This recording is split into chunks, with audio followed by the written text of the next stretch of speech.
April O'Neil, the character, and anyone grasping for her and her new depiction, just remember Nickelodeon never told you that this is the permanent way. If you want to look into a conversation that was had from creators and whether or not she's supposed to be biracial or not, and you're like, actually, now they're getting it right.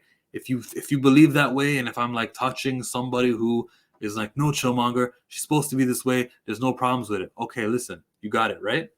You got it for this version. When this reboots, April O'Neil returns to the regular way she's supposed to look. April O'Neil returns to the way that's familiar with April O'Neil looking in that complexion. That's what's going to happen. April O'Neil is not permanently staying this way. So what are you celebrating? I mean, do you have to wait for it to happen first? Like that, a lot of the times when I discuss this topic, I can never prove myself to be right immediately. It does take a little bit of time when I'm like, and I'll be like in my 60s when we look around and we go, where's all of the black characters in our media? Well, the thing is, they just took originally white characters. They may have portrayed that character as black for a short period, but when it rebooted, it was back to being white. But don't worry, just because Little Mermaid's not white anymore, over here we got a black Powerpuff Girl. And then when that Powerpuff Girl reboots again, you'll be too distracting because you'll be celebrating the fact that, I don't know, pick a franchise. Mickey Mouse and Minnie, now she got her hair braided and she's black. I'm just saying, like, it's going to keep happening. We're not in the first year of it. It's been rolling and this has been happening, but the longer time goes, the more people might snap out of it and be like, "Oh, they're not actually black characters," and the studio's getting away with like they're getting so much credit for representation by anyone kind of defending this April O'Neil stuff. Pull up their Wikipedia and see how much Disney, Nickelodeon Animation have actually dedicated their resources to black characters. Pull up their Wikipedia right now. You know what? I'll do it for you. And you'll see that they're more favorable to Sponge's Nickelodeon Animation and inanimate objects and giving them movies than Nickelodeon is to actual dark-skinned human beings with melanin because their parents are descendants of people from warm lands. Let me pull it up. Got it right over here. As you can see, this huge TVs and movies and specials coming out of Nickelodeon Animation. The list is very short of actual times they've done characters with black leads. It's super short, making us DC fans look bad. No, this is not a black-led franchise. It's not here. The Electric Piper, the Maniac, McGee. Are any of these with black leads? The Alan Brady Show, Holly Hobby and Friends. Are any of these broadcast releases from movies and specials? How many of them have been black? I thought Albert was, but when I clicked on it, it wasn't actually Albert, Fat Albert. Hey Arnold's a white character. You got a best friend though. You guys want to celebrate Crumbs? That's by all means celebrate that. You got a show called Lucky from 2019, made for television animated film. If we actually click on it, oh, you can already see the voices are Mark Hamill.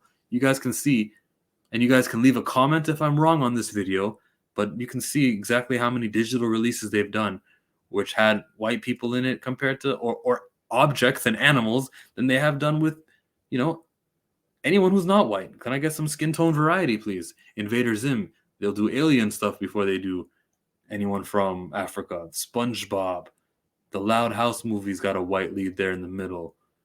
And Teenage Ninja Turtles, they don't count as people.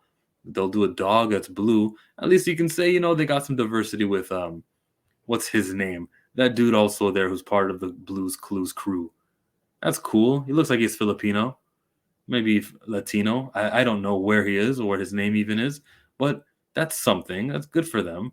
They got the not titled character who isn't white. That's a step in the right direction.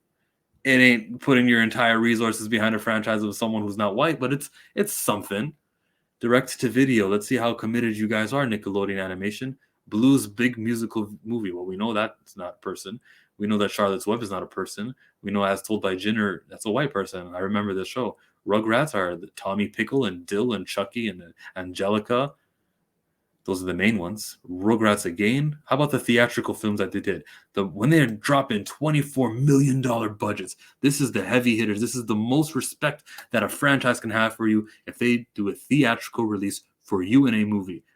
We got the Rugrats. Okay, yeah, got things started. I'm not holding that against you. And the Rugrats sequel, of course.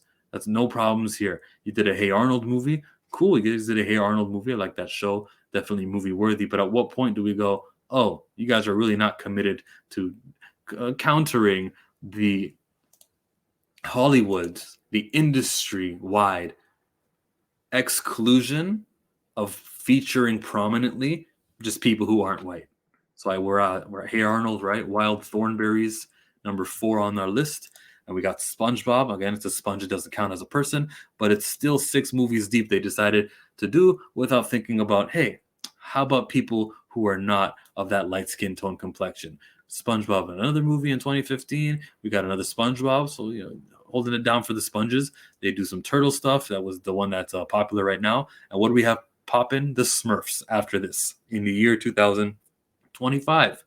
That means that this company, who's changing the depiction of April O'Neil, King Kunch. Oh, what's going on? Is that Normies to Nerds? King Kunch.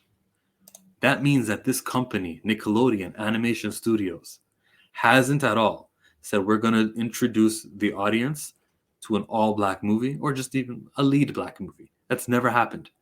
The guys who are changing April O'Neil and getting all this publicity and maybe even some credit for a supporting character. Come the freak on, guys. Yeah. He says, that's me. Changed my channel name. Okay. Yeah, I saw you talking about that. Good to know. King Kunch. That's King Kunch. Subscribe to King Kunch. It'll be right on the side of my screens because I'm kind of done with this topic. I'm taking it from a live stream and I'm clipping it into a video for everyone who's watching. Thank you. This is Chillmonger, and we are out of here.